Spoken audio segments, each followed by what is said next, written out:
بسم اللہ الرحمن الرحیم۔ درباری ٹی وی پر آپ سب کو خوش آمدید کہتے ہیں۔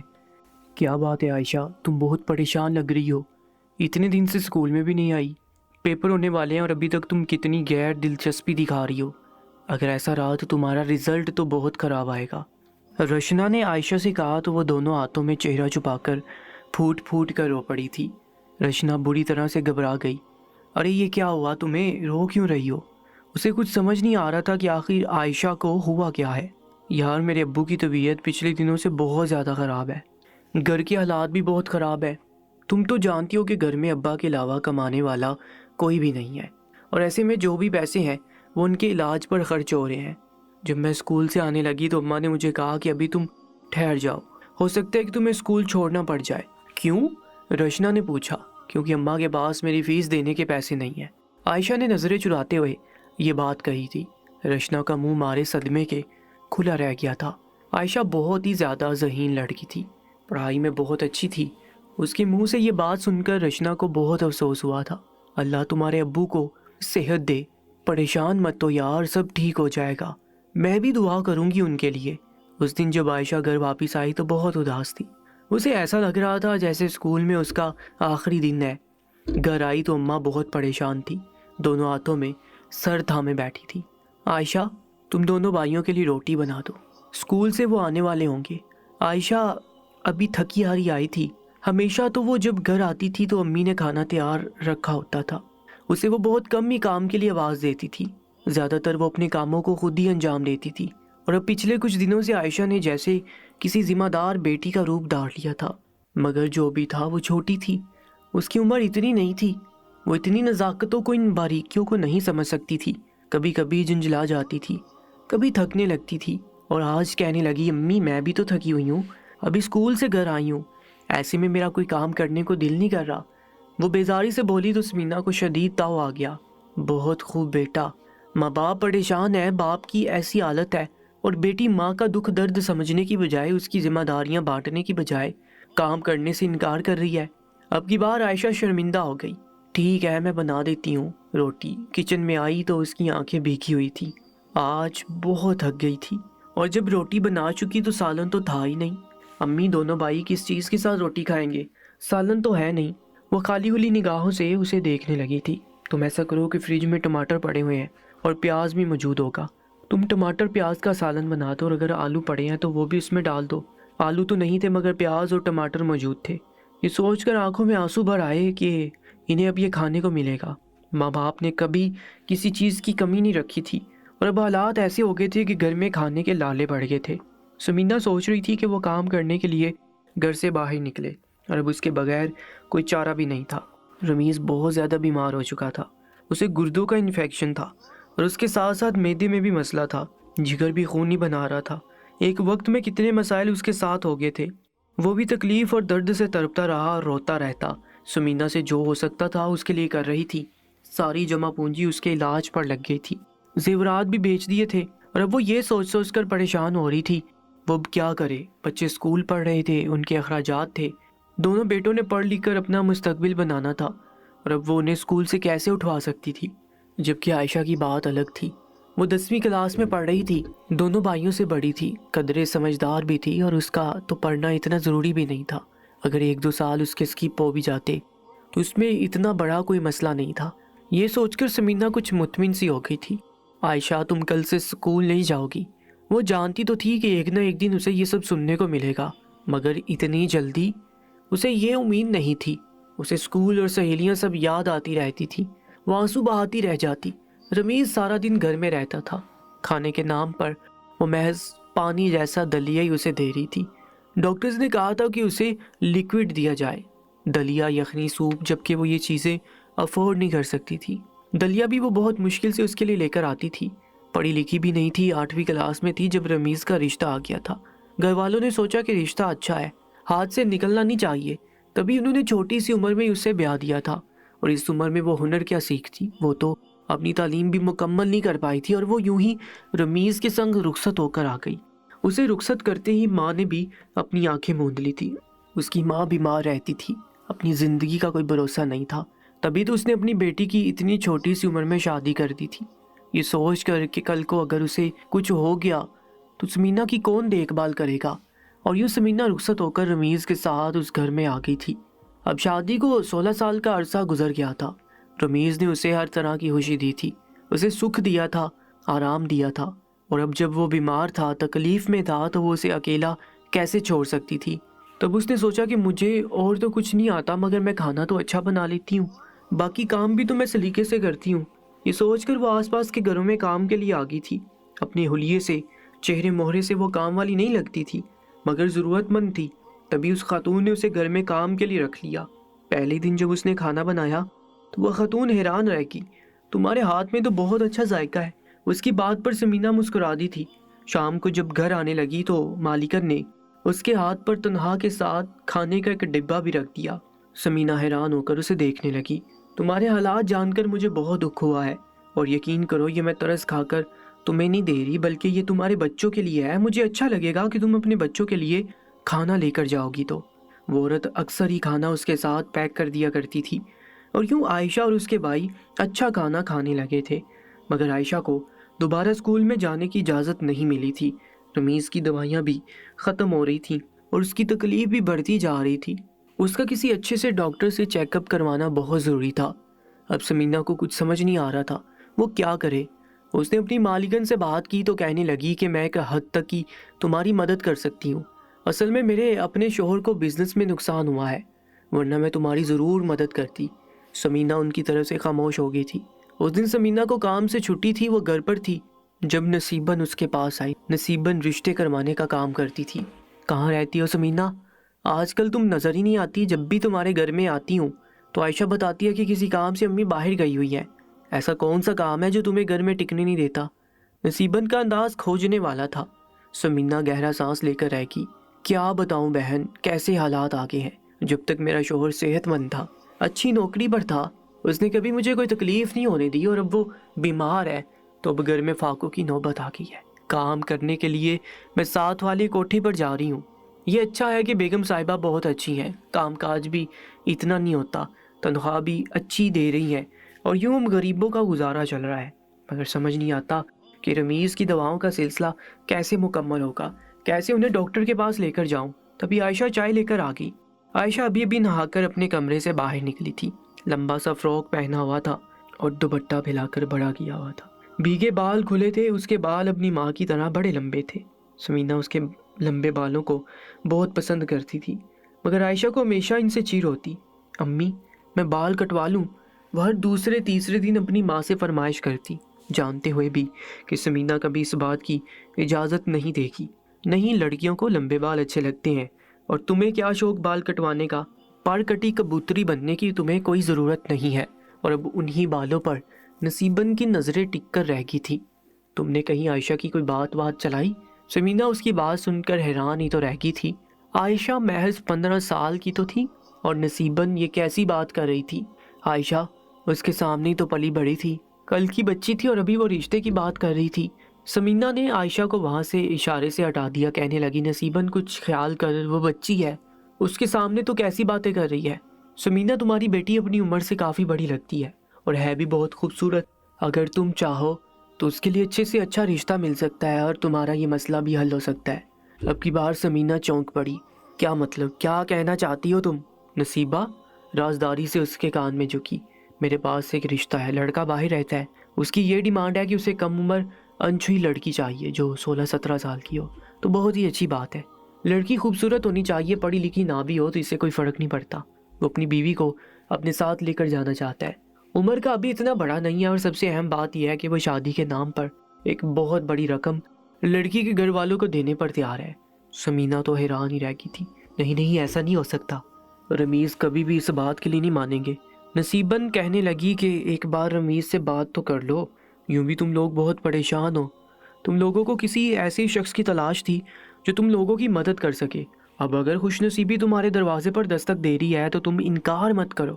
ابھی میں نے اس شخص کے رشتے کی بات کہیں بھی نہیں چلائی، مگر اتنا مجھے یقین ہے کہ جب بھی میں اس کا رشتہ لے کر کہیں بھی گئی تو کوئی بھی اپنی بیٹی دینے سے انکار نہیں کرے گا۔ اور یہ تو تمہارے ساتھ میری دوستی ہے جو میں نے تمہیں سب سے پہلے آ کر یہ بات کہی ہے۔ اب کی بار سمینہ سوچ میں پڑ گئی۔ اپنے شوہر کا علاج کروانے کا اس کے پاس اس کے علاوہ اور کوئی راستہ نہیں تھا۔ ٹھیک ہے نصیبہ، میں رمیز سے بات کرتی ہوں، سوچ کر بتاتی ہوں۔ مگر جب اس نے رمیز سے بات کی تو وہ بھڑک اٹھا۔ میری بیٹی کوئی بکاؤ مال نہیں ہے جسے کسی عمر رسیدہ شخص کے حوالے کر کے ہم پیسہ حاصل کر سکیں۔ میں ابھی زندہ ہوں، مرا نہیں ہوں، اور تم دوبارہ یہ بات مت کرنا۔ مگر اسی رات رمیز کی حالت اتنی زیادہ بگڑ گئی کہ سمینہ کو لینے کے دینے پڑ گئے۔ اس کے پاس جو چند پیسے گھر کے اخراجات کے لیے رکھے ہوئے تھے وہ سارے کے سارے ہسپتال میں لگ گئے، اور اب وہ خالی ہاتھ بیٹھ کر رو رہی تھی۔ اور اس وقت نصیبہ بھی گھر میں آ گئی۔ کیا سوچا تم نے پھر؟ اس کا یہ کہنا ہی تھا کہ سمینہ نے بغیر سوچے سمجھے ہاں کر دی۔ کہنے لگی کہ وہ ایک نظر میری بیٹی کو دیکھ لے، اگر اسے پسند آتی ہے تو میں یہ رشتہ کرنے پر تیار ہوں، مگر مجھے وہ رقم پہلے چاہیے۔ سمینہ بغیر سوچے سمجھے بول رہی تھی۔ اس کا ذہن رات والی ڈاکٹر کی بات پر اٹکا ہوا تھا۔ ڈاکٹر نے کہا تھا کہ اگر ان کا بروقت آپریشن نہ کیا گیا ان کی موت واقع ہو سکتی ہے۔ اگر آپ ان کی زندگی چاہتی ہیں تو آپ کو ان کا آپریشن کروانا پڑے گا، اور وہ اپنے شوہر سے بہت محبت کرتی تھی، اس کے لیے وہ کچھ بھی کر سکتی تھی۔ جب عائشہ کو پتہ چلا کہ اس کے ماں باپ اس کی شادی کر رہے ہیں اور شادی کرنے کا مقصد کیا ہے تو وہ حیرت اور صدمے سے گنگ رہ گئی تھی۔ اکثر اسے ایسا محسوس ہوتا تھا جیسے وہ ماں باپ کے لیے بھائیوں سے کم حیثیت رکھتی ہے۔ اماں بھائیوں سے زیادہ پیار کرتی تھی، ان کا خیال رکھتی تھی، مگر وہ اس کے باوجود بھی یہ کبھی سوچ بھی نہیں سکتی تھی کہ اس کے ساتھ ایسا ہوگا۔ مگر اب اس کے ساتھ ایسا ہو رہا تھا۔ چھوٹی سی عمر میں اس کی شادی کرنے کا گھر والوں نے فیصلہ کر لیا تھا، اور یہ شادی کرنے کی وجہ کیا تھی؟ تاکہ اس کی وجہ سے ان کے ہاتھ میں پیسے آ سکیں، جس سے وہ اپنی ضروریات اور اپنے مسائل کو قابو میں پا سکیں۔ عائشہ جتنا روتی کم تھا۔ ابھی اس کی عمر پڑھنے کی تھی، آگے بڑھنے کی، پڑھ لکھ کر کچھ بننے کی، مگر وہ لوگ اسے دلہن بنانے کی تیاری کر رہے تھے۔ ایک دن اسے سمینہ کہنے لگی کہ شام کو اچھے سے کپڑے پہن کر تیار ہو جانا۔ عائشہ ماں کی طرف سوالیہ نظروں سے دیکھنے لگی۔ کیوں اماں؟ اور سمینہ اپنی بات کر کے نظریں چرانے لگی۔ وہ اپنی 15 سالہ بیٹی کو کیا بتاتی کہ آج شام کو تمہارا ہونے والا شوہر تمہیں دیکھنے آ رہا ہے، بلکہ وہ تمہیں پسند کرنے آ رہا ہے۔ اگر تم اس کے دل کو بھا گئی تو وہ تمہیں پسند کر لے گا، تمہارے ساتھ شادی کر لے گا، لیکن اگر تم اسے پسند نہیں آئی تو وہ تمہیں دھتکار کر چلا جائے گا، اور ہمارے پاس پھر اپنے مسائل سے نمٹنے کا اور کوئی حل نہیں رہے گا۔ عائشہ نے ایک نیلے رنگ کا لباس پہننے کے لیے منتخب کر لیا تھا، مگر اس کی تیاری سے سمینہ ابھی تک مطمئن نہیں ہو پائی تھی۔ اس نے خود عائشہ کا میک اپ کیا اور قدرے دار کلپ سٹک لگائی، بال بھی کھلے چھوڑ دیے۔ عائشہ نظر لگ جانے کی حد تک پیاری لگ رہی تھی۔ ایک پل کو سمینہ کے دل کو کچھ ہوا تھا، وہ اپنی چھوٹی سی بچی کے ساتھ کیا کرنے جا رہی تھی، مگر پھر اس نے اپنے آپ کو یہ سوچ کر جذباتی ہونے سے روک دیا کہ وہ اپنی بیٹی کی شادی تو کرنے جا رہی ہے، اور یہ فریضہ آج نہیں تو کل سر انجام دینا ہی تھا۔ ابھی وہ اگر چھوٹی تھی تو کیا ہوا، آہستہ آہستہ بڑی ہو جائے گی، اور لڑکیاں تو اپنی عمر سے زیادہ سمجھدار ہوتی ہیں، جلدی وہ ساری چیزوں کو سمجھ جاتی ہیں، سیکھ بھی لیتی ہیں، اور اپنے آپ کو تعویلیں دیتی جا رہی تھی۔ ساری لڑکیاں اپنے ماں باپ کے لیے، بہن بھائیوں کے لیے قربانیاں دے دیتی آئی ہیں، اور یہ دستور ہمیشہ سے چلا آ رہا ہے۔ شام کو جب وہ شخص عائشہ کو دیکھنے کے لیے آیا تو ایک پل کو سمینہ کا دل بے قرار ہو گیا تھا۔ وہ دکھنے میں ایک آوارہ قسم کا انسان لگ رہا تھا جس کی آنکھوں سے وحشت ٹپک رہی تھی۔ اس کی شرٹ کے اوپری بٹن کھلے ہوئے تھے، گلے میں سونے کی چین جھول رہی تھی، اور وہ ایک ٹانگ پر ٹانگ رکھ کر سمینہ کو بھی بغور نظر سے دیکھ رہا تھا۔ اس کے دیکھنے سے سمینہ کو ٹھنڈے پسینے آنے لگے تھے۔ بھلا ایسے شخص کے حوالے وہ اپنی بیٹی کو کر سکتی تھی جس کے سامنے وہ خود کو غیر محفوظ سمجھ رہی تھی؟ اس کے تاثرات نصیبہ نے دیکھ لیے۔ اس کے کان میں سرگوشی کرتے ہوئے کہنے لگی کہ یہ بہت امیر اور موٹی آسامی ہے، بہت دل والا ہے، دیکھنا تمہارے سارے مسئلے حل ہو جائیں گے، اور تمہارے شوہر کا علاج بھی یہ کروا دے گا۔ سمینہ مشکل سے لبوں پر مسکراہٹ سجاتے ہوئے کہنے لگی کہ میں آپ کے لیے چائے لے کر آتی ہوں۔ اور پھر وہ بے دلی کے ساتھ عائشہ کو اپنے ساتھ کمرے میں لے کر آئی تھی، اور اسے دیکھ کر آنکھوں میں جو چمک نظر آئی تھی، اسے دیکھ کر سمینہ نظریں چرا گئی۔ اس کی آنکھوں میں ہوس صاف ناچتی ہوئی نظر آ رہی تھی۔ اپنی بھول جیسی بچی اس کے حوالے کرنے سے وہ بری طرح سے گھبرا رہی تھی، مگر تبھی اس کے کانوں میں اپنے شوہر کے کراہنے کی، درد سے چلانے کی آوازیں سنی تو اس نے اپنے ان جذبات کو سہلا دیا تھا، اور اب ایک ایک چیز اٹھا کر خوش دلی سے اس کے سامنے پیش کرنے لگی۔ اس کا نام شکیل تھا۔ وہ کئی سالوں سے لندن میں رہ رہا تھا۔ ماں باپ بہن بھائی تو تھے نہیں۔ جوانی میں اس نے شادی کی تھی، مگر اس کا کہنا تھا کہ میری بیوی بے وفا تھی، تبھی اسے میں نے طلاق دے دی۔ اور اس کے بعد میں کسی ایسی لڑکی کی تلاش میں تھا جو میرے دل کو اچھی لگے، مگر آج تک کوئی لڑکی مجھے پسند نہیں آئی۔ اب وہ عائشہ کو جانچتی ہوئی نظروں سے سر سے لے کر پاؤں تک تول رہا تھا، اور یہ سمینہ کے لیے برداشت کرنا مشکل تھا۔ اس نے عائشہ کو وہاں سے ہٹا دیا تھا، اور کمرے سے نکلنے کے بعد بھی شکیل کی نظروں نے اس کا تعاقب کیا تھا۔ اب اس نے صاف صاف بات کرنے کی ٹھانی، کہنے لگا کہ میں آپ کی بیٹی کے ساتھ آج اور ابھی نکاح کرنے کے لیے تیار ہوں، اور اس کے لیے آپ جو کہیں گی میں وہ قیمت ادا کروں گا۔ اس کے منہ سے یہ بات سن کر سمینہ نظر چرانے لگی، کہنے لگی کہ مجھے سوچنے کے لیے وقت چاہیے۔ شکیل کہنے لگا کہ وقت ہی تو نہیں ہے میرے پاس، کیونکہ مجھے پھر باہر جانا ہے، اپنی بیوی کے کاغذات بنوانے ہیں، اسے بھی ساتھ لے کر جانا ہے۔ ایسے وقت برباد ہو رہا ہے، وہاں پر میرے کاروبار ہے اور میں زیادہ ٹائم تک چھٹیاں نہیں لے سکتا۔ سمینہ نے عائشہ کی شادی کرنے کا فیصلہ تو کر لیا تھا، مگر اب بھی اس کو رخصت کر دینا یہ بہت بڑا فیصلہ تھا جو اپنے شوہر کی مرضی کے خلاف جا کر نہیں کر سکتی تھی۔ مگر شوہر کی حالت ایسی تھی کہ اسے یہ کڑوا گھونٹ پینا پڑا تھا۔ کہنے لگی، ٹھیک ہے، میں عائشہ کا نکاح کرنے کے لیے تیار ہوں، میں مجبور ہوں، جو میں آپ کے سامنے دستے سوال دراز کر رہی ہوں۔ میرے شوہر کے علاج کے لیے مجھے پیسے چاہیے، اگر یہ مجبوری نہ ہوتی تو کبھی بھی میں عائشہ کی اتنی جلدی شادی کرنے کے حق میں نہیں تھی۔ اس کی آنکھوں میں آنسو تھے اور دل بھی عجیب طرح سے دکھ سے بڑھ گیا تھا۔ اسے اپنی شادی کا دن یاد آیا، رمیز کے ساتھ اس کی جب شادی ہوئی تھی، دونوں کتنا خوش تھے، اور تب سمینہ خود اتنی چھوٹی نہیں تھی، وہ ہر چیز کو، ہر ایک بات کو سمجھتی تھی، مگر عائشہ وہ تو کل کی بچی تھی۔ سمینہ نے اسے اس حوالے سے ابھی تک کچھ بتایا ہی نہیں تھا، نہ اسے سمجھایا تھا۔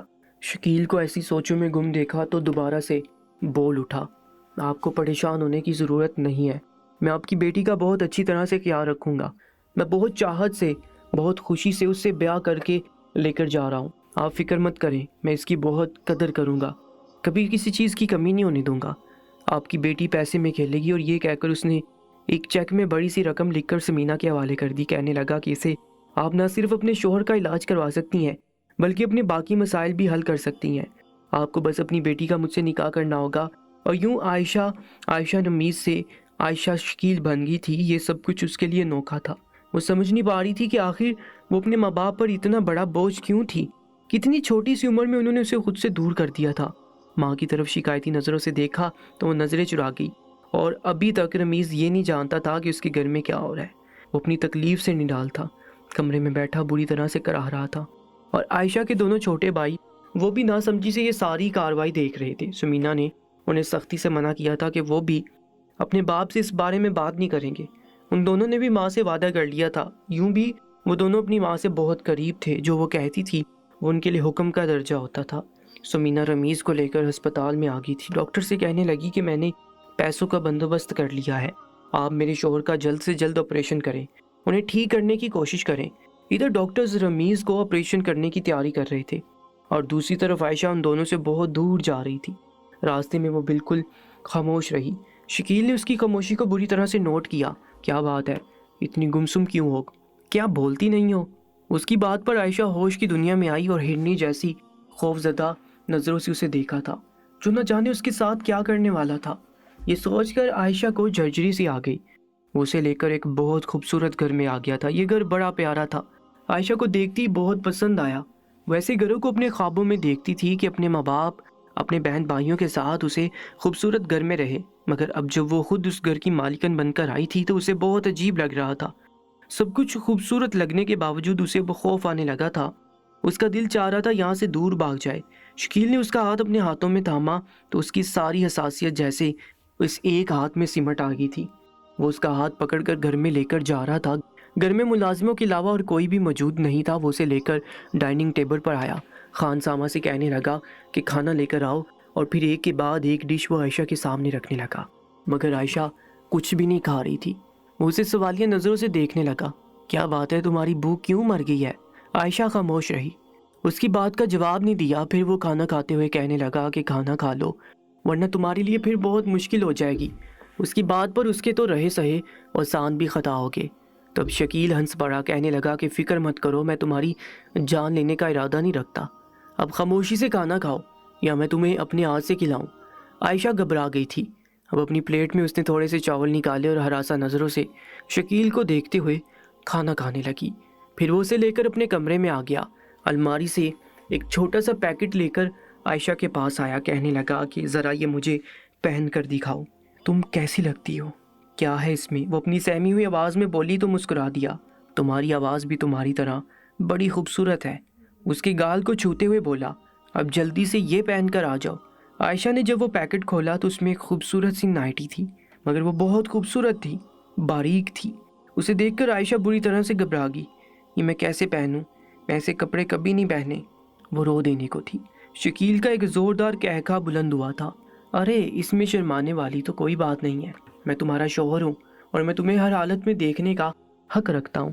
تم جلدی سے یہ پہن کر میرے پاس آ جاؤ، میں دیکھنا چاہتا ہوں کہ تم اس میں کیسی لگتی ہو۔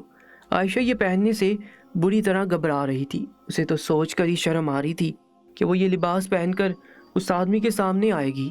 تو وہ غصے سے دھاڑ کر بولا کہ جو میں کہہ رہا ہوں وہ کرو، مجھے بہت غصہ آتا ہے جب کوئی میری بات نہیں مانتا۔ تو اب تو وہ بالکل سہم کے رہ گئی تھی۔ جلدی سے وہ ڈریسنگ روم میں آئی، اپنے کپڑے اتار کر جب اس نے یہ نائٹی پہنی تو آئینے میں دیکھ کر اسے شرم آ گئی تھی، اس کے جسم کا انگ انگ اس میں نمایاں ہو رہا تھا۔ بلا شبہ وہ بہت خوبصورت تھی، اپنی عمر سے بڑی بھی لگتی تھی، جوانی بھی اس پر ٹوٹ کر برسی تھی، اور ایسے میں اس شخص کے سامنے جانا ممکن نہیں تھا۔ تھوڑی دیر گزری تھی جب وہ دروازے پر زور زور سے دستک دینے لگا، باہر نکلو، اس کی گمبھیر سی آواز عائشہ کے کانوں سے ٹکرائی تھی، مگر وہ باہر جانے کی ہمت نہیں کر پا رہی تھی۔ تو وہ کہنے لگا کہ میں دروازہ توڑ دوں گا اگر تم باہر نہ نکلی، تمہاری میں نے قیمت ادا کی ہے، اور اگر تم نے میری بات نہ مانی تو میں تمہیں تمہارے گھر والوں کے حوالے کر دوں گا، اور جو تمہارے باپ کا علاج چل رہا ہے وہ رک جائے گا، اور یوں تمہارا باپ موت کے منہ میں چلا جائے گا۔ کیا تم یہ چاہتی ہو کہ تمہارا باپ موت کے منہ میں چلا جائے؟ یہ اتنے سخت الفاظ سن کر وہ رو دینے کو تھی۔ دروازہ کھول کر جب باہر آئی تو شکیل کی آنکھیں اس کا حسن دیکھ کر پھٹی کی پھٹی رہ گئی۔ کتنی لڑکیاں اس کی زندگی میں آئی تھیں، مگر آج تک کسی کی خوبصورتی نے اسے اس حد تک گھائل نہیں کیا تھا جتنا اس چھوٹی سی لڑکی نے کیا۔ اب شکیل آہستہ آہستہ قدم اٹھاتا ہوا اس کی طرف بڑھنے لگا تھا۔ تم بہت خوبصورت ہو، میری سوچ سے بھی زیادہ۔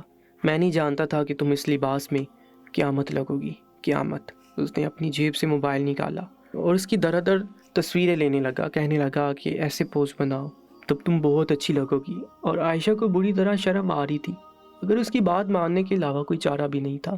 جیسے جیسے وہ کہتا گیا وہ کرتی گئی، تبھی شکیل کے نمبر پر کال آنے لگی اور وہ خباثت سے ہنسنے لگا تھا۔ ہاں، کیسا لگا مال تمہیں؟ اس کی بات پر عائشہ حیران رہ گئی، وہ اتنے عجیب انداز میں کس سے بات کر رہا تھا اور کس انداز میں کر رہا تھا۔ ہاں بالکل نیا ہے، ابھی تو میں نے خود بھی ہاتھ نہیں لگایا، استعمال کرنا تو دور کی بات ہے، دیکھ لو، اگر تمہیں یہ چاہیے تو میری ڈیمانڈ پوری کرنی ہوگی۔ کیا کہا؟ میں بغیر ہاتھ لگائے تمہارے حوالے کروں؟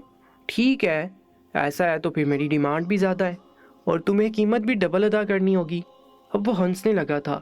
ٹھیک ہے، فکر مت کرو، جیسا تم کہہ رہے ہو ویسا ہی ہوگا۔ اب اس نے ایک گہری نظر عائشہ پر ڈالی اور پھر اسے خود میں بھینچ لیا، اس کے چہرے پر اپنی محبت کی مہر ثبت کرنے لگا۔ اس سب سے عائشہ بری طرح گھبرا گئی تھی، وہ اس کی گرفت میں بری طرح مچلی جا رہی تھی، مگر اس کے ہاتھ اس کے جسم پر رینگتے جا رہے تھے، جس سے عائشہ کا خوف سے برا حال ہو گیا تھا۔ پھر اس نے ایک جھٹکے سے عائشہ کو خود سے دور کیا۔ آج کے لیے اتنا کافی ہے، وہ آنکھوں میں ہوس لیے بولا، میرا دل تو نہیں کر رہا تم سے دور جانے کا، مگر کیا کروں، مجبوری ہے، سودے بازی میں دھوکہ دہی نہیں چلتی۔ اگر میں اپنی بات سے مکر جاؤں گا، میں دھوکہ کروں گا، تو پھر میرے ساتھ ڈیل کون کرے گا، میرے ساتھ کام کون کرے گا؟ وہ عجیب بہکے انداز میں بول رہا تھا۔ عائشہ کو کچھ سمجھ نہیں آ رہی تھی کہ وہ کیا کہہ رہا ہے۔ پھر وہ اسے سر سے لے کر پاؤں تک نظروں سے تولتے ہوئے کمرے سے باہر نکل گیا۔ عائشہ نے جلدی سے اپنے کپڑے پہنے، اب وہ بیڈ پر بیٹھ کر پھوٹ پھوٹ کر رو پڑی تھی۔ پھر اس کے ساتھ کیا ہو رہا تھا؟ اس دن کے بعد عائشہ کی شکیل کے ساتھ کھانے کی ٹیبل پر ہی ملاقات ہوئی تھی۔ وہ اس سے بڑپور نظر سے دیکھتا اور مسکرا کر نظروں کا زاویہ بدل لیتا، فون پر کسی سے عجیب سے انداز میں بات کرتا۔ تم کب آ رہے ہو اپنی مانت لینے کے لیے؟ جلدی آ جاؤ، میں بہت بے صبر ہو رہا ہوں۔ اپنی آنکھوں کے سامنے اسے دیکھ کر اسے دور رہنا میرے لیے ممکن نہیں ہے، میں برداشت نہیں کر رہا یہ سب۔ وہ عائشہ کو ٹٹولنے والی نظروں سے دیکھتے بولا تو وہ خود میں سمٹ کر رہ جاتی۔ ایک دن وہ عائشہ کو لے کر ایک پارلر میں آ گیا تھا۔ اس کے بال جدید انداز میں تراش خراش کروائے تھے، چہرے پر بھی فیشل اور نہ جانے کیا کچھ کروایا تھا، بالوں کا کلر بھی چینج ہو گیا تھا، اور اب عائشہ بالکل نئی رنگ روپ میں سامنے تھی۔ اس کی بمیں بھی باریک انداز میں تراش دی گئی تھی، جس سے اس کا چہرہ بہت حد تک بدلا بدلا سا لگنے لگا تھا اور پہلے سے زیادہ خوبصورت لگنے لگی تھی۔ شکیل اسے دیکھ کر کہنے لگا کہ تم قیامت ہو، تم میرے سارے نقصانوں کا ازالہ کر دو گی۔ مجھے یقین ہے کہ آج تک میں نے جو بھی کھویا ہے وہ سب کچھ میں تمہاری وجہ سے حاصل کر لوں گا۔ تب اسے وہ دیکھتی رہ جاتی۔ اس کی کوئی بھی بات عائشہ کو سمجھ نہیں آتی تھی اور اسے اس شخص سے ڈر لگتا تھا۔ وہ اس سے بات کرنے سے بھی گھبراتی تھی۔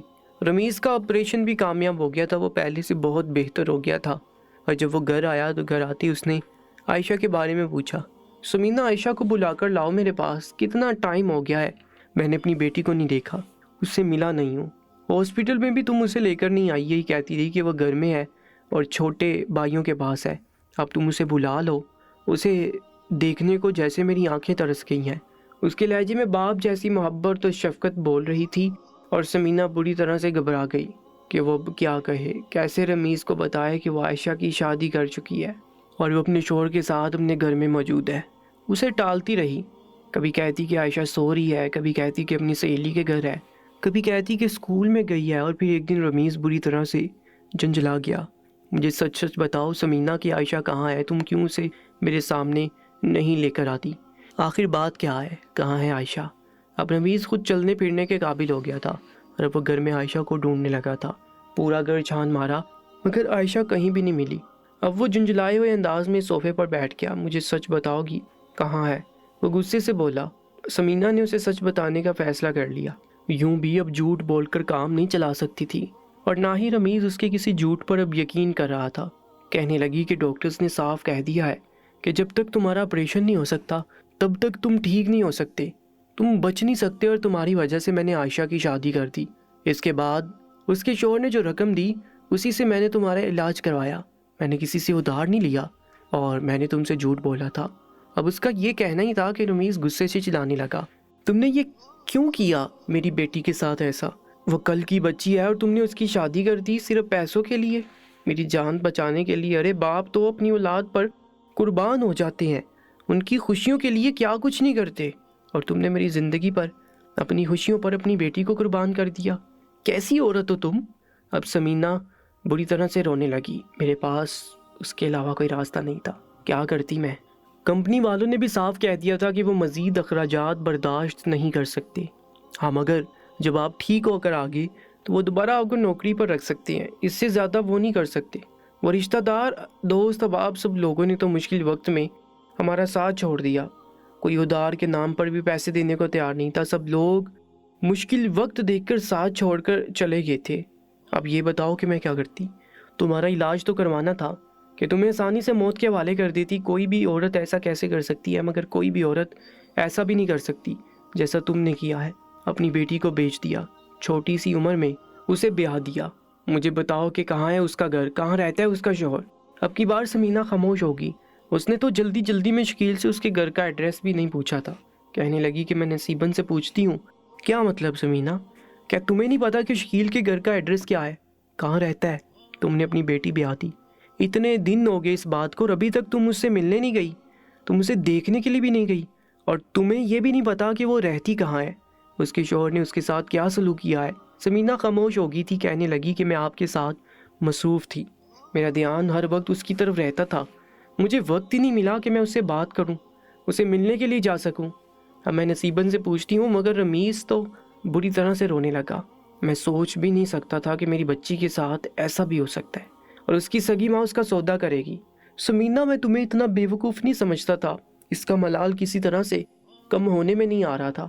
اور پھر سمینا نے جب نصیبن سے شکیل کے بارے میں پوچھا تو وہ بھی آئیں بائیں شائیں کرنے لگی۔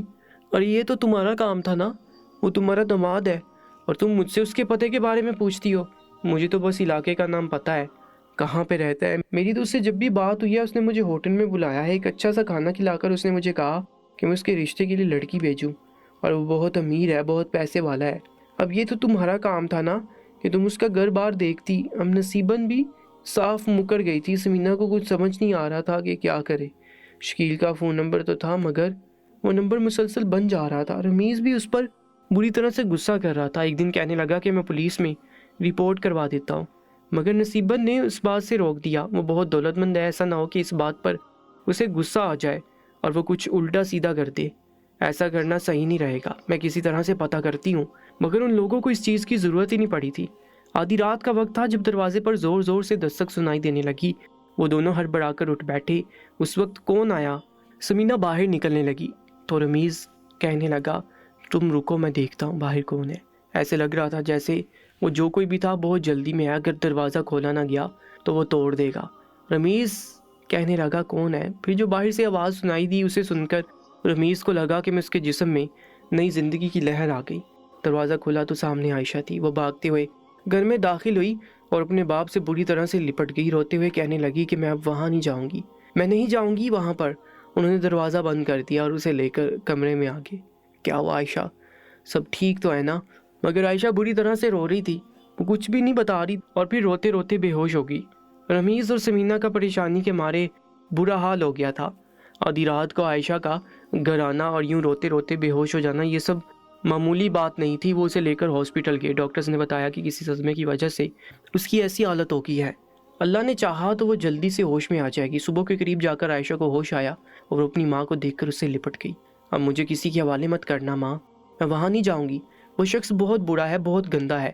رمیز نے سمینہ کو اشارے سے کہہ دیا کہ تم عائشہ سے ابھی اس بارے میں کوئی بات نہ کرو، جب اس کے حالات بہتر ہوں گے تو بتا دیں گے اس کے ساتھ کیا ہوا ہے۔ انہیں یہ بھی خوف تھا کہ اگر اس کا شوہر آ گیا تو اسے کیسے روک پائیں گے کہ وہ ان کی بیٹی کو اپنے ساتھ زبردستی نہ لے کر جائے۔ مگر خیریت رہی کہ اس کا شوہر بھی نہیں آیا، نہ ہی اس کا کچھ پتہ تھا۔ اب رمیز کی طبیعت پہلے سے زیادہ بہتر ہو گئی تھی۔ اب اس نے اپنی فیکٹری میں جانا شروع کر دیا۔ سمینہ خدا کا شکر ادا کرتے نہیں تھک رہی تھی کہ اس کا شوہر اب ٹھیک ہو گیا تھا اور اپنا کام کاج کرنے کے لیے اپنی فیملی کے اخراجات اٹھانے کے قابل ہو گیا تھا۔ مگر اسے عائشہ کی پریشانی تھی، وہ گمسم سی ہو کر رہ گئی تھی۔ اس کے شوہر نے بھی دوبارہ پلٹ کر خبر نہیں لی تھی، نہ جانے کیا وجہ تھی۔ اور پھر ایک دن ٹی وی دیکھتے ہوئے سمینہ نے ایک نیوز چینل لگایا، وہاں پر ایک مجرم کو دکھایا جا رہا تھا جسے دیکھ کر سمینہ ٹھٹک کر رہ گئی۔ اسے شک گزرا کہ یہ شکیل ہے۔ نیوز میں بتا رہے تھے کہ یہ وہ شخص ہے جو لڑکیوں کی سمگلنگ کرتا تھا، مگر اس کے خلاف پولیس کے پاس ٹھوس ثبوت نہیں تھا۔ پھر ایک دن یہ رنگے ہاتھوں پکڑا گیا، تب پولیس نے اسے گرفتار کر لیا۔ اب پولیس نے اسے پھانسی کی سزا دی ہے۔ اور یہ خبر دیکھ کر جہاں سمینہ حیران رہ گئی، عائشہ بھی دیکھ کر بری طرح رونے لگی، چلانے لگی۔ تب سمینہ نے بہت مشکل سے قابو کیا۔ اب روتے ہوئے کہنے لگی کہ یہی وہ شخص ہے جس کو مجھے آپ نے اس کے حوالے کیا تھا۔ یہ ایک اسمگلر ہے، لڑکیوں کو بیچنے کا کام کرتا ہے، مجھے بھی بیچنا چاہ رہا تھا۔ میرے ساتھ بھی اس نے اس لیے شادی کی تھی تاکہ یہ مجھے بیچ کر میری قیمت وصول کر سکے۔ مگر جس دن اس نے مجھے بیچنا تھا اسی دن اس نے مجھے ایک بہت بڑے پارلر سے تیار کروایا، مگر میں وہاں سے بھاگ گئی۔ دوستو، آج کی اس کہانی کے بارے میں اپنی قیمتی رائے سے میں ضرور آگاہ کیجیے گا۔ انشاءاللہ ملاقات ہوگی ایک نئی کہانی میں، تب تک کے لیے اللہ نگہبان۔